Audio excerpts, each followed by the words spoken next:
This 6th generation Volkswagen Polo Supermini is cleverer, smarter, classier, and certainly more charismatic and confident this time round, featuring some fresh new engines and a bit of extra high-tech in the Golf-style cabin to please loyal buyers. Ultimately though, it's still the carefully conservative choice it's always been. Low-key, but likeable.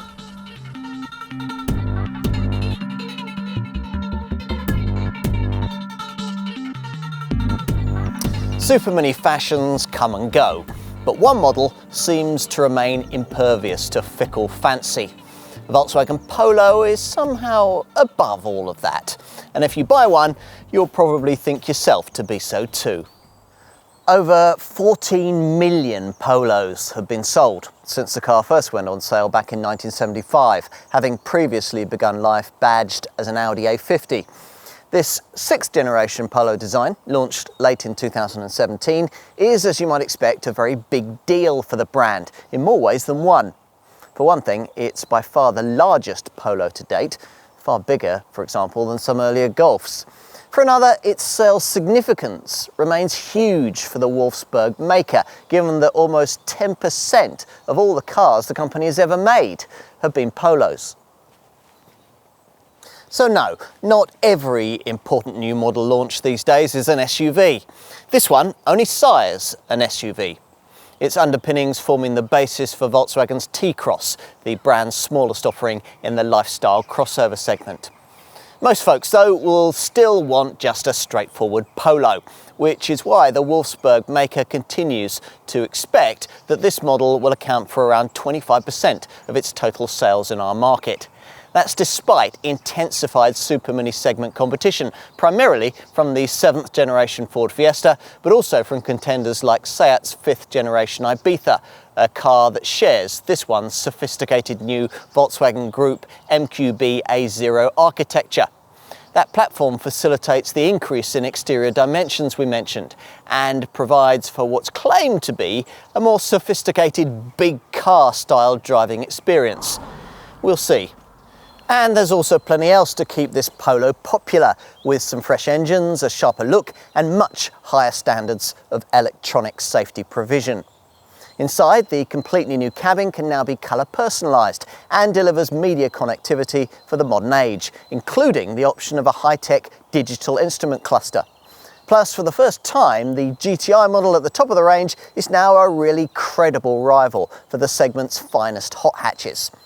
Elsewhere in the range, this car can still be the conservatively clever choice it always has been.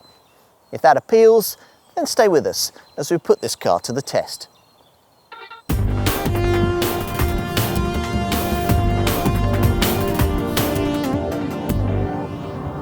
Almost every car has its unique selling points.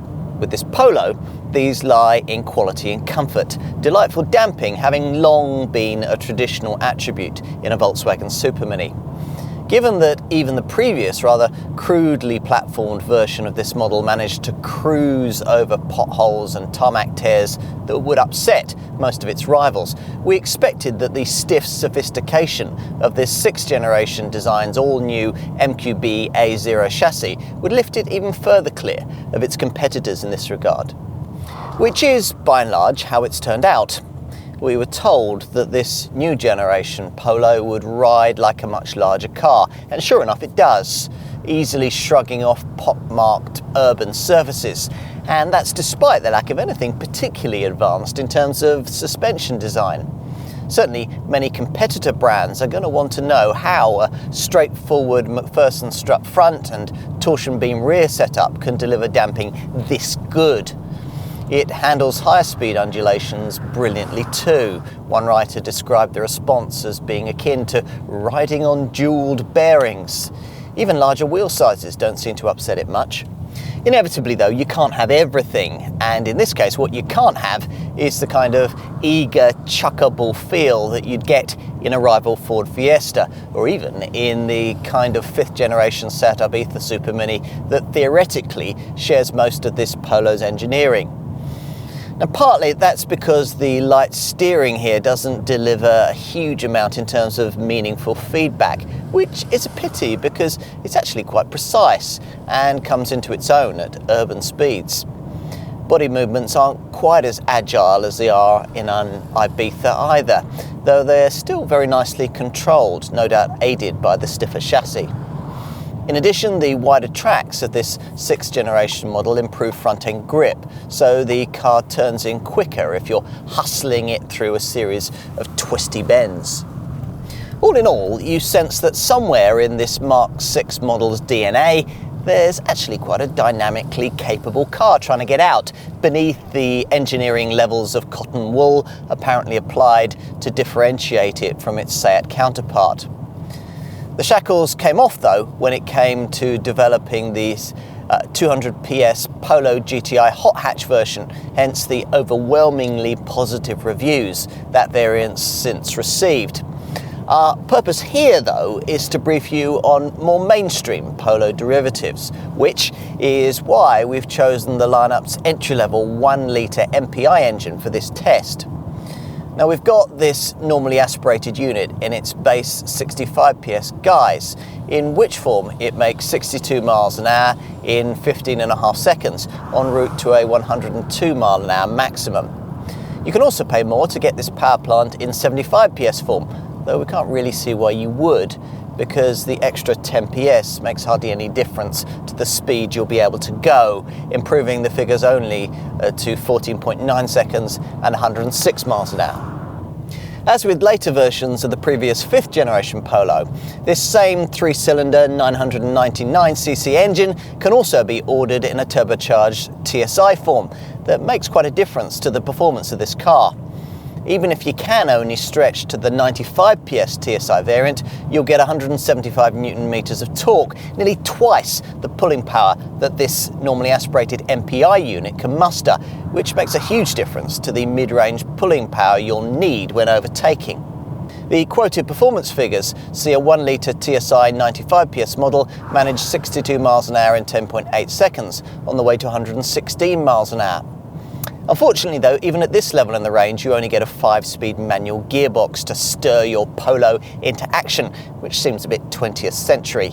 To get a 6-speed stick shift, you have to stretch to the pricey 115 PS 1-litre TSI variant, where the performance figures are improved to 9.5 seconds and 124 miles an hour. Another advantage of choosing a TSI engine Polo is that you'll then have the option of specifying the brand's smooth, efficient 7-speed DSG auto transmission. As for other engines, well, quite frankly, they'll be of minority interest to most likely Polo people. We've already mentioned the flagship GTI shopping rocket, which uses a detuned version of the 2-litre turbo unit you'll find in its Golf hot hatch counterpart and makes 62 miles an hour in under 7 seconds en route to nearly 150 miles an hour. You can get most of what that car offers though by choosing an R-Line spec'd model equipped with the brand's very likeable 1.5-litre TSI Evo 150 PS engine, a unit also borrowed from the Golf. Both engines come with DSG auto options if that's what you want. Volkswagen also offers a couple of versions of its 1.6-litre TDI diesel too, with either 80 or 95 PS, though it doesn't expect much take-up on them. For the record, 62 miles an hour from rest takes 12.9 seconds on the way to 109 miles an hour. In the 80 PS variant, figures you can improve to 11.2 seconds and 115 miles an hour in the 95 PS model. What else might you need to know? Well, you can optionally add in one of those driving mode systems that allow you to tweak throttle response and steering feel. Volkswagen's is called Driving Profile Selection. Unless you're opting for a R-Line or GTI variant though, we can't really see why you'd want to. This really isn't that kind of car. This setup can also be configured to work with another dynamic option, Sport Select running gear adjustable damping, that allows you to adjust ride quality to suit the mood you're in and the road you're on. But as I observed earlier, the ordinary damping setup is already so good that there's no real reason to spend any extra. Which brings us back to where we started. The stability of this car and the way it simply smooths away rough surfaces is the best thing about it, an attribute complemented by standards of refinement that are truly exemplary by supermini standards. As a result, if I had to do a 3-hour drive and I had a choice of small cars to accomplish it in, these are certainly the keys that I'd pick up every time.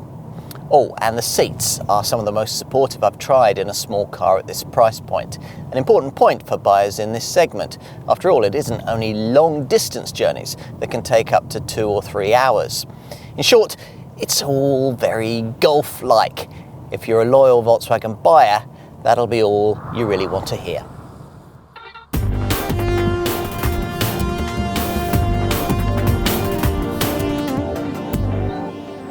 Volkswagen doesn't mess around too much with the fundamental aesthetics of its core models. Just as a Golf should always be recognisable as a Golf, so it is with the Polo. Yet within these constraints, it's also been necessary to move the design of this car forward.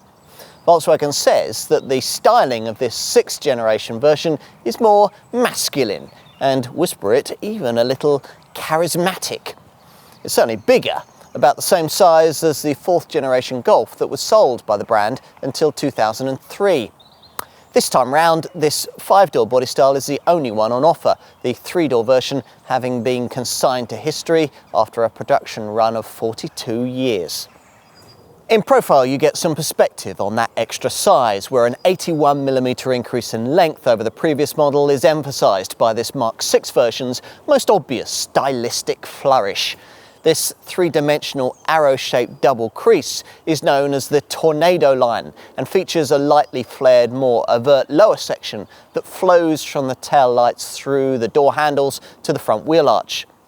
This lower swage line gives the flanks some shape, separating wheel arches housing rims that start with these 15 inches but can be up to 18 inches in size. The C-pillar is a bit more purposeful too, designed to reach forward and make the shaping a little more dynamic. Let's move to the front, which is supposed to be, in Volkswagen's words, more emotionally engaging. Well, it certainly looks more mature. From a straight-on perspective, you'd probably now guess this to be a family hatchback rather than a supermini. Smart, fluted ridges on either side of the bonnet flow into a wider front grille that emphasises the 63mm increase in width and is flanked by headlamps redesigned so as to be optionally available with full LED technology. The bumper's sleeker too and now incorporates these unusual angled corner apertures for the fog lamps and turn indicators. Between them are 2 lower air intakes, a V-shaped one in the middle and a narrow second intake that extends across the whole width of the car. For the rear, the designers have concentrated on creating a cleaner and better balanced look, with this broader central shoulder sitting above smarter trapezoidally shaped tail lights that are optionally available with LED illumination. Plus, of course, there's another restyled bumper. As usual, what's more important is what you can't see, namely the stiffer, lighter and much more sophisticated MQB A0 modular architecture platform this Mark VI model Polo now sits upon. This is shared not only with the T-Cross small SUV that spun off this car's chassis, but also with other rival Volkswagen Group superminis like Seat's 5th generation Ibiza. When all's said and done, a lot of the aesthetic tricks are really targeted at making this car feel as much like its larger Golf stablemate as possible. And if you didn't know that already, then you'll certainly be made more aware of the fact once inside. As soon as you get in, just as in a Golf, you'll sense all the hallmarks of a really well-made car with the same glass-fronted 8-inch composition media infotainment screen you'd find on Volkswagen's larger family hatch, dominating the dash. Gone is the somewhat old-fashioned vertically stacked fascia of the previous Polo, and in its place, a more horizontally orientated design is based around this central fascia panel that positions all of the key controls on a higher plane that's more in your direct line of sight. That panel is fundamental to a revolutionary move in Volkswagen interior design, the availability of dash and associated centre stack trimming that isn't predominantly black. Reef blue, energetic orange, silver silk and deep iron colour options are all now available. These, though, are likely to be ignored by most conservative Polo people in favour of this more familiar finish that'll shrug off daily grime more easily. The soft-touch dash top trimming that we were told by the brand wasn't necessary on their pricier T-Roc SUV is here, present and correct, though sadly doesn't extend into the door cards.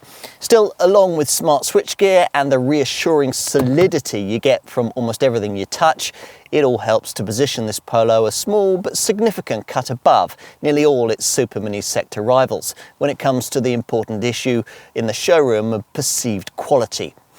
We'd previously worried for Volkswagen on this point, given the news that this Polo is built not in Germany, but with cheaper labour at the company's Utenhaga plant in South Africa. More sophisticated technology also helps in this regard, of course. We've already mentioned the centre dash composition media screen, which looks much classier than Ford's rival Sync 3 setup.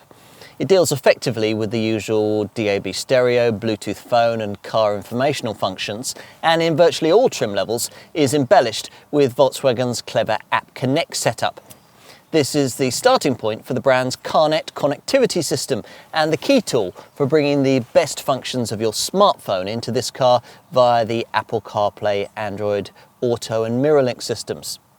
You can upgrade this setup with Volkswagen's more sophisticated Discover navigation infotainment package, and also with an optional feature you simply wouldn't expect to find on a car in this class, a fully digital instrument binnacle display. The active info setup in question completely replaces the conventional dials you'd otherwise view through the smart 3-spoke wheel, instead providing a 10.5-inch TFT screen that can be configured to show analog look gauges, a full screen sat-nav and various stages in between. Otherwise, the look, feel and functionality of the controls, the clearly designated instruments and the neat switchgear should all be pretty familiar to Polo people, even though Volkswagen insists that all of it has been redesigned. As ever, it's easy to find the perfect driving position thanks to a height adjustable seat and plenty of reach and rake adjustability for the steering wheel. Unfortunately, lumbar support costs extra though. As for in-cabin storage, well, not much is lacking. The door pockets and the glove box are of a reasonable size, and there's further space to stash things beneath both front seats.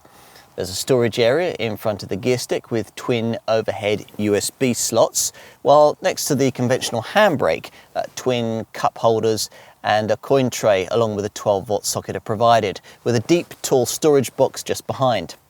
This slot next to the gear stick is useful for things like parking tickets, and Volkswagen has remembered to include an overhead compartment for your sunglasses. Time to take a look in the back. Now, there ought to be big improvements here too, given this 6th generation model's 92mm increase in total wheelbase, which is pretty much how it turns out. Though if you're familiar with the previous version of this car, you may find that this model's higher waistline and shallower rear window make it feel a little more enclosed than before. Now, particularly impressive is the improvement in shoulder room, though as with rival superminis, that's not enough to make this bench in any way really suitable for the transport of 3 adults. This rather high centre transmission tunnel mitigates against that too. These rear quarter lights help in letting in a bit of extra light, something you can dial up to the max by specifying the optional panoramic glass roof. Going for that, though, might slightly reduce the boxy levels of headroom on offer, which don't appear to have been much affected by this 6th generation model's 7mm reduction in overall height. There are deep door bins, and most models get these seat back pockets too. Unfortunately, though, rear seat folk don't get offered either a USB port or a 12-volt socket. And out back, well, it's mostly all good news. Avoid entry-level trim and you'll get this adjustable height floor that can be repositioned at a lower level if you've taller loads to carry. In terms of overall boot size, we're talking 355 litres, which is a massive 75 litres more than before and 63 litres larger than the trunk you get in a rival Ford Fiesta. Despite the fact that, very laudably, Volkswagen is one of the few brands in the segment who fit a proper underfloor mounted spare wheel as standard. Bear in mind though that you'll have to do without it if you go for the variant featuring the premium Beats audio system. It's a well-shaped space too, efficiently square and unimpeded by wheel arch intrusion. 4 body-coloured tie-down hooks feature, but the designers have forgotten to add in a bag hook. You do though get this little compartment in the left-hand corner for smaller items. This rear backrest can't be specified with any kind of ski hatch, and with entry-level trim it doesn't even split fold in the way that it does here. Still, once you push it forward, up to 1,125 litres of total capacity can be released, which is almost as much as you get from a Ford Focus from the next class up.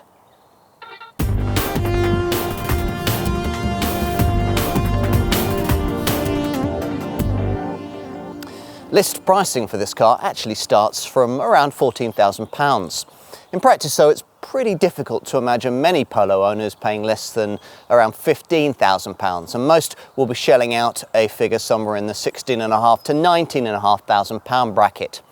Now this time around you're limited to this 5-door body style, yes, even on the top GTI hot hatch model, for which a budget of over £20,000 is likely to be required. Over 70% of Polo sales will be to private customers, and Volkswagen expects only about 5% of them to want a diesel. The range kicks off with an S-trimmed model available only with one of Volkswagen's older engines, a 65 PS 1 litre normally aspirated MPI unit. Now we're trying that petrol power plant here, but in the slightly plusher SE spec that the average Polo person is more likely to want. SE trim offers you lots more alternatives beneath the bonnet too, with buyers given the chance to spend around £400 more on a slightly perkier 75 PS version of the same MPI unit, or the preferable option of spending around £1,300 more and getting this engine in 95 PS TSI turbocharged form. If you can stretch to a TSI model, you'll also get the opportunity to spend another £1,350 on Volkswagen's 7-speed DSG Auto gearbox, available whether you choose the 95 PS version of this engine or the 115 PS variant of this unit that comes with plusher models. As for other engine options, well, as we said, few will want a TDI, but for those that do, the brand's usual 1.6 litre diesel is available in 80 or 95 PS guises. At the top of the range, the GTI model gets a 200 PS 2 litre turbo petrol unit. But if you can't quite stretch to that, ask your dealer about the 1.5 litre TSI Evo 150 PS engine that we think offers a very tempting alternative. On to the value proposition offered by Polo pricing in the supermini segment. Now, in engineering terms, this car's most obvious rival is the Seat Ibiza model that shares its power plants, its MQB A0 platform, and much of its safety and infotainment technology with this Volkswagen. Elsewhere, you might read about an Ibiza having a vast price advantage over a Polo. It's not really true.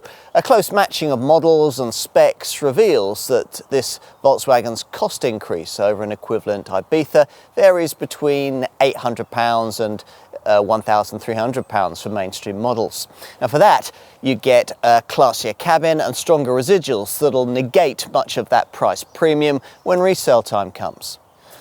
A Volkswagen Group model that can significantly undercut this Polo in price is Skoda's Fabia, though that's partly because the Czech model rides on underpinnings of an older vintage. The engine wears much the same though, which could make tempting a Fabia price saving of nearly £3,000. You'd really miss this Volkswagen's classier cabin and extra technology though.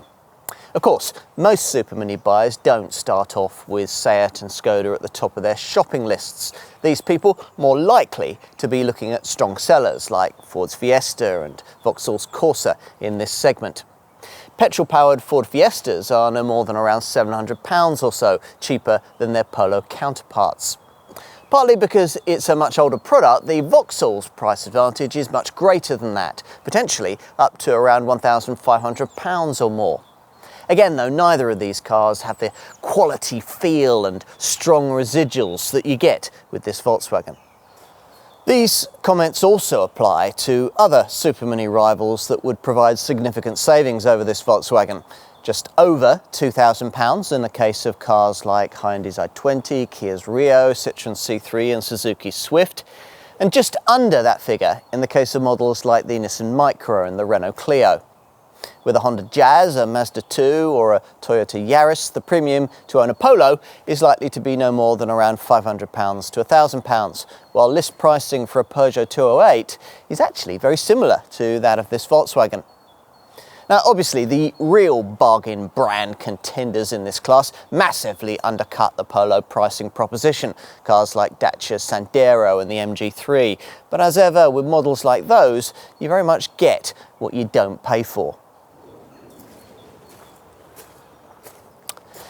If, having considered all of that, you conclude that it is this Volkswagen that you really want, then we'd understand. And if so, you're going to want to know just how generous the brand has been when it comes to standard spec. Well, the answer is that there'll probably be more included than you might expect, though it seems a bit mean to make base spec variants do without basic fundamentals, like a split folding rear seat and electrically adjustable mirrors. Unfortunately, you've got to progress further up the range for those. Otherwise though, most of what you'd want is included even on the humblest S-spec model. This base variant comes with air conditioning and the decent tally of safety kit we'll talk you through in a minute. But the specification highlight is Volkswagen's composition media infotainment system with its smart glass-fronted 8-inch touchscreen.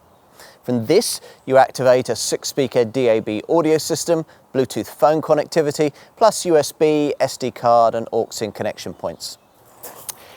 In addition, there's the Volkswagen Connect media connectivity system, which uses what the brand calls a data plug to send vehicle information via Bluetooth to a Volkswagen Connect app that you can freely download to your smartphone. Once you've got this up and running, you'll have constant access to information on your Polo, things like its fuel level, its current mileage, and when its next service is due. You'll be able to analyse your driving style, monitor fuel consumption, plan forthcoming trips, seek out parking spaces wherever you are, and use a 24-hour customer helpline. Most buyers though are going to want to try and stretch to an SE variant like the one we have here, if only to get a wider choice of engines and extra cost options.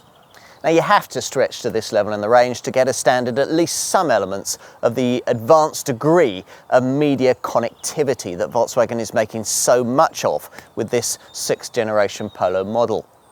SE spec customers get the CarNet App Connect system that allows use of the Apple CarPlay and Android Auto MirrorLink systems that enable you to mirror the display of your smartphone onto the center dash screen. All SE models get 15-inch alloy wheels, an alarm, body-coloured door handles and mirrors, a more sophisticated trip computer, rear electric windows and a variable height boot floor. Plus the split folding rear seat and power adjustable mirrors missing from the base spec. So there you have it. SE spec gives you pretty much everything you really need in this Volkswagen. Still, there'll surely be customers seduced by the big car feel who want more, and for them the really desirable variants beckon. Now we'll start with the lifestyle option represented by the Polo Beats trim level. In keeping with its name, this derivative delivers a Beats audio system, a 300-watt setup with an 8-channel amplifier and a subwoofer that sits under the boot floor in the space that in all other versions of this car would be occupied by the standard spare wheel. Typically conservative Polo folk may not like the body stripes and brighter seat fabric that come with this trim level quite so much. But the velvet red interior trim highlights look nice, and you get sport seats, rear tinted glass, front fog lights, larger 16-inch Torsby alloy wheels, and unique Beats badging as part of the deal.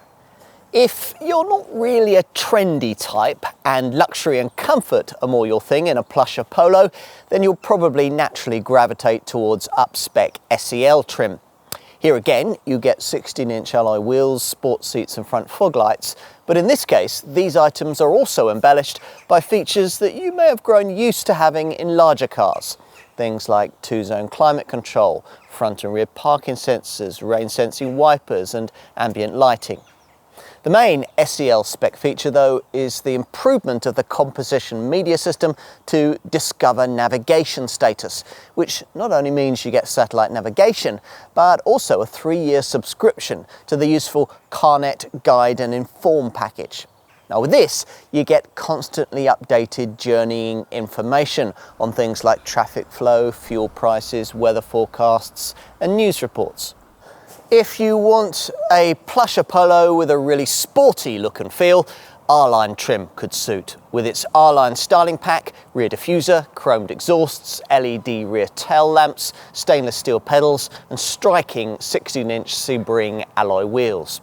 Or perhaps only the top Polo GTI will do, with its 17-inch wheels featuring red brake calipers, lowered sport suspension, GTI body styling pack, XDS electronic differential lock and driving profile selection driving mode system. The top GTI Plus trim level further adds LED headlights, auto headlamps, rear tinted glass, keyless entry, power folding mirrors, ACC adaptive cruise control and the active info instrument binnacle display. All of the Plus spec features just mentioned are available as options, which brings us on to the part of this film where we talk you through the various extra cost elements you may want to consider adding to the Polo trim level you've chosen.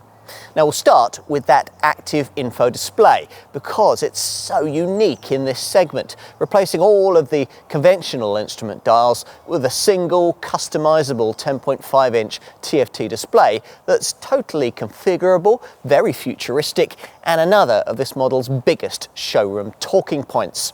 One day, probably quite soon, all small cars will feature something like this.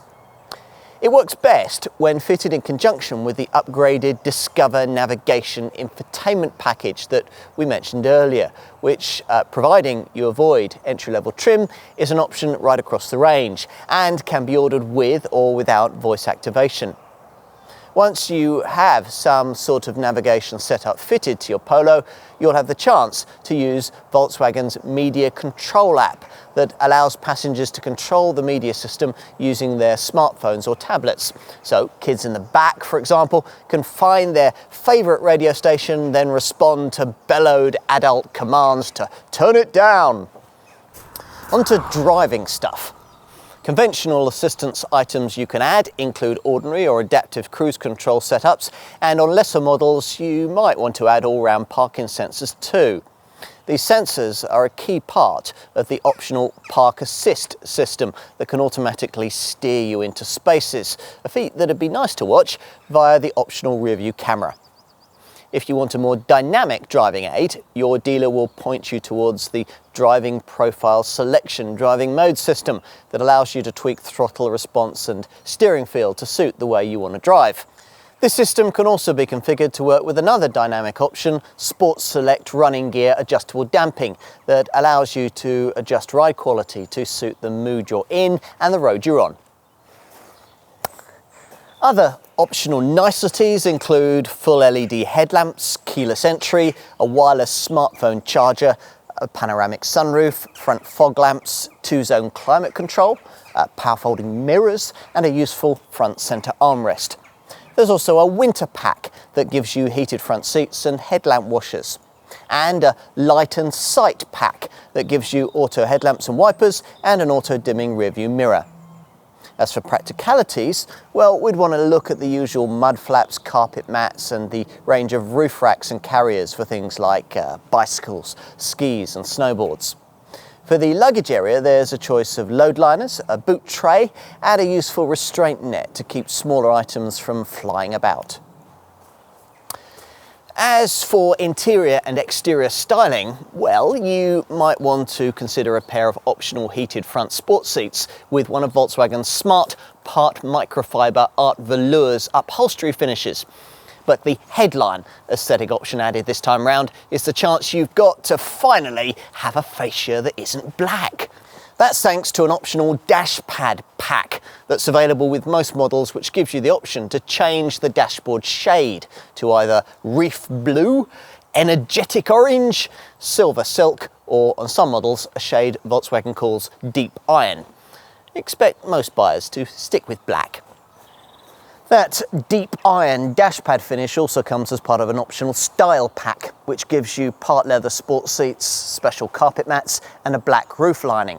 There's also a black roof pack which adds that shade not only onto the top of the car but also onto the A-pillars and the door mirror housings. With certain trim levels, both these two packs can be combined together into a black style pack, which also includes a set of smart 16-inch Sebring alloy wheels. And on the subject of wheels, there are various 15, 16, 17 and 18-inch rim options. We've got optional Sane black diamond turned rims here.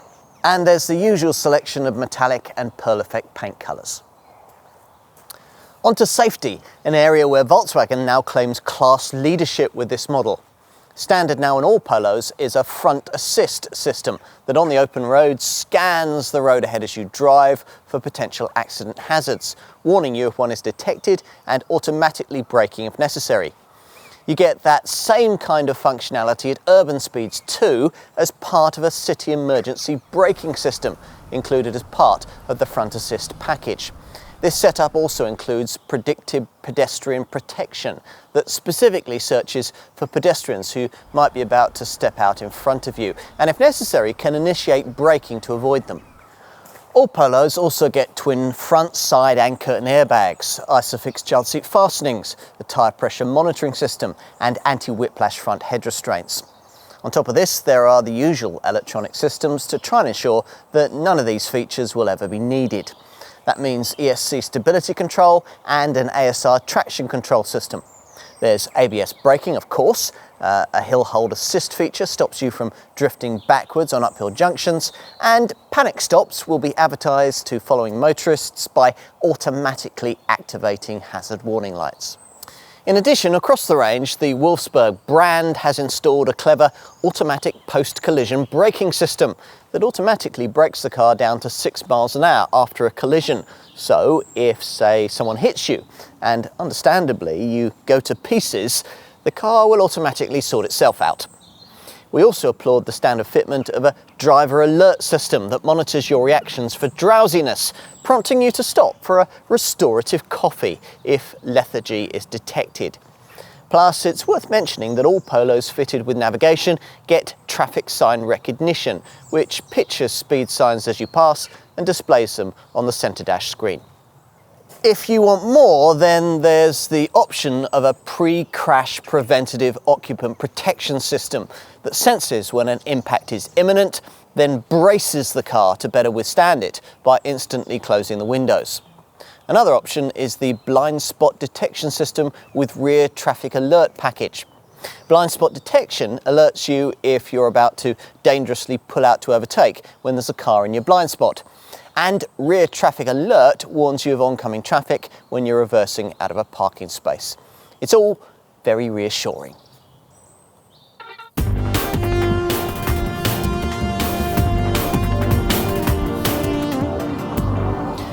What you won't find in the Volkswagen brochure for this model is the news that there's a price to pay for being premium, though not too large a one. One of the advantages of this 6th generation design's new MQB A0 platform is that it's significantly lighter than the previous chassis. That's not been quite enough though to compensate for the heaviness of all the extra equipment that Volkswagen has added into this Mark 6 model, hence a small but significant 50 kilogram weight increase this time round.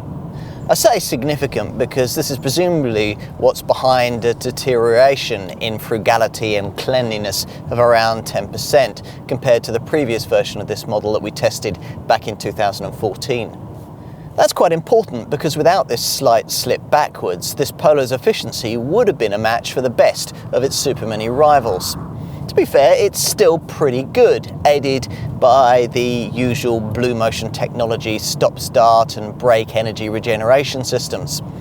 If your Polo has DSG automatic transmission, it'll also offer a coasting function that at cruising speeds will disconnect the gearbox from the powertrain, leaving the engine to idle until you next need it. The TDI power plants get a selective catalytic reduction filter to cut down on nitrous oxide and, like most modern diesels, use a urea-based solution called AdBlue that's injected into the exhaust gas stream to help clean up emissions. As a result, the 1.6 litre TDI diesel variant is supposed to be able to deliver up to 76.3 miles to the gallon on the combined cycle and can record up to 97 grams per kilometre of CO2. But almost no Polo buyers are going to want a TDI version of this car thanks to the vilification of diesel power by the media over the last couple of years. So let's concentrate on the petrol derivatives they will be buying. As usual with Volkswagen Group models, there's a slightly curious scenario that sees the feeblest 1 litre MPI normally aspirated variants proving to be thirstier and dirtier than the much pricier and more powerful turbocharged 1 litre TSI versions. So, with either a 65 PS or a 75 PS version of the 1 litre MPI engine, which is what we've got here, you're supposed to be able to achieve up to 60.1 miles to the gallon on the combined cycle and up to 108 grams per kilometre of CO2. In contrast, in a 95 PS 1 litre TSI turbo variant, those figures improve to 62.8 miles to the gallon and 103 grams per kilometre, falling only slightly to 60.1 miles to the gallon and 107 grams per kilometre if you opt for that 1 litre TSI engine with 115 PS. Now, another advantage of TSI engineering is that it enables you to specify Volkswagen's latest 7-speed DSG auto gearbox. Go for that and your fuel and CO2 returns will only be affected by about 5%. Further up the range, the same TSI technology helps the perkier petrol models to return much better running cost figures than you might expect. Take the 1.5 litre TSI Evo 150 PS unit.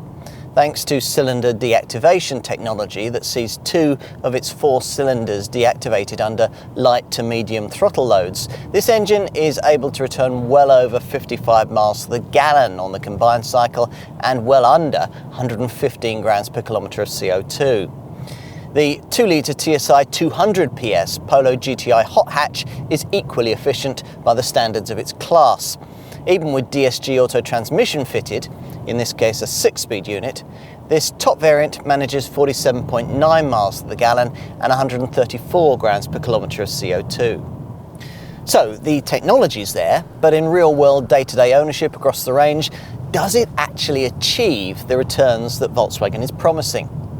Well, it's a fair question, given all the controversy in recent times over the company's quoted fuel figures. We'll answer that by suggesting that a careful Polo owner might be able to get close to the official stats, but only if he or she were able to fully use all of the efficiency tools that this car makes available, and there are plenty. As you'd expect, there's a gear change recommendation feature in the instrument binnacle's central display screen. And if you've a variant with the driving profile selection system fitted, there's an eco option that focuses all of the car's systems on maximum frugality. Plus, if you've downloaded the free Volkswagen Connect app that comes with this car, you'll find it includes a challenges section that sets efficiency driving targets, encouraging you to collect points and trophies with bonus challenges to improve your scores.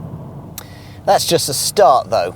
Across the range, the centre dash infotainment screen includes a Think Blue trainer in its car section, a display that gives you 3 circular dials that help with different areas of driving efficiency. The centre one has 2 blue arcs in its outer ring, and you've to stay within these by braking and accelerating carefully. If you do, you'll achieve a higher so-called blue driving score, rated on a scale of 0 to 100 and shown in the left-hand circle, or graphically via a separately selectable blue score overview. Do well here, and the average fuel consumption figure shown in the right-hand circle will of course rise, and a touch of this round graphic will take you to a graph showing your average fuel consumption over the last 30 minutes. There's also the option of accessing a series of Think Blue fuel-saving tips, though to be frank, some of these are rather blindingly obvious. Things like think ahead when you're driving and drive in the highest possible gear. Opt for a top model with the active info dash display, and you can also select an efficiency branded set of virtual gauges for the instrument binnacle, which duplicate the centre and right hand dials of the Think Blue Trainer screen, bringing these right into your line of sight as you drive. Can you be bothered with all this? Well, if you can't, it's no good complaining that the quoted running cost figures don't match those you actually achieve. The other cost-related facts surrounding this Volkswagen, though, are rather more straightforward. You can expect some of the highest residuals available in the class, and reasonable insurance groupings too. Most versions of this 1-litre MPI petrol model are rated at a rock-bottom Group 1E. Go for the 1-litre TSI in 95 PS form, and that'll rise to Group 80 or Group 11E if you choose the 115 PS version of this unit. As for servicing, well, as usual with Volkswagen models, there's a choice of either fixed or flexible maintenance packages. You'll choose the fixed approach if you cover less than 10,000 miles a year, and with this, the car will typically be looked at every 12 months. If your daily commute is more than 25 miles and your Polo will regularly be driven on longer distance journeys, you'll be able to work with a flexible regime that in the first 2 years of ownership could see you travelling up to 20,000 miles or waiting up to 24 months before a garage visit. A single inspection service every year or 20,000 miles will be required thereafter, whichever comes sooner. On warranties, well, the standard package is 3 years and 60,000 miles. We can't really see why Volkswagen couldn't extend that mileage limit to 100,000 miles, since that's what you get on its mechanically very similar Caddy model. Doing that, though, wouldn't give Volkswagen dealers so much of an opportunity to sell extended warranty packages. There's one for 4 years and 75,000 miles, or if you plan to see a bit more of the world in your Polo, there's a 5-year, 90,000 mile package. Whatever your decision, your car will come with 3 years of pan-European roadside assistance that has no mileage restriction. The paintwork warranty lasts for 3 years, and as you'd expect, this supermini is protected by a 12-year anti-corrosion package.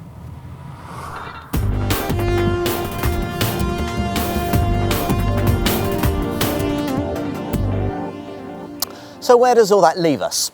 Well, in one of those situations where everything's changed, but nothing is really very different. This 6th generation Polo is a big step on from its predecessor in just about every area you could name. But if you want one, the reasons why will probably be much as they've always been with this car. It feels a quality cut above its rivals.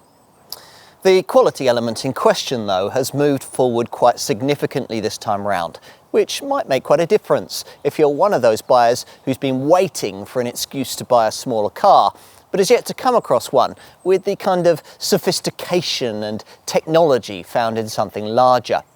If so, this 6th generation Polo might well be the model that finally persuades you to downsize. It feels more refined, more premium, and more mature than any supermini we've previously driven. The result might be little more than a shrunken Golf, but then that's exactly what most buyers want. Indeed, you could choose one over that larger family hatch and really not lose out very much in terms of practicality, drive dynamics, or even the style statement you'll make on the high street. Ah yes, the style statement some versions of this 6th generation model try to make. Now, there's probably a place for it, but plenty of rivals do the trendy lifestyle vibe a lot less self-consciously. Ultimately, the typical Polo person doesn't really buy this Volkswagen in order to make a fashion statement, which is why he or she will almost certainly end up with the kind of conservatively finished variant that we've been trying here. That conservative mindset extends into the issue of drive dynamics too, so it probably won't matter that a handful of rivals feel more engaging than this one through the corners. Of greater importance to likely buyers is that few of these competitors will be more comfortable in day-to-day use. Quite a few of these alternative superminis will be cheaper to buy, of course, but once again that may not matter greatly to many likely customers. They won't want to pay over the odds, of course, but as long as the premium to own this Volkswagen is relatively slight, as in this case, they'd simply rather have a Polo. Use one for a few days and it soon becomes clear why that is. Opting for one of these suggests that you choose to drive a small car rather than necessarily needing to. It's a small but significant difference. At the end of the day, there's much to be said for an extra touch of quality and class. Seek those as your priorities and you'll find this little Supermini more than happy to oblige.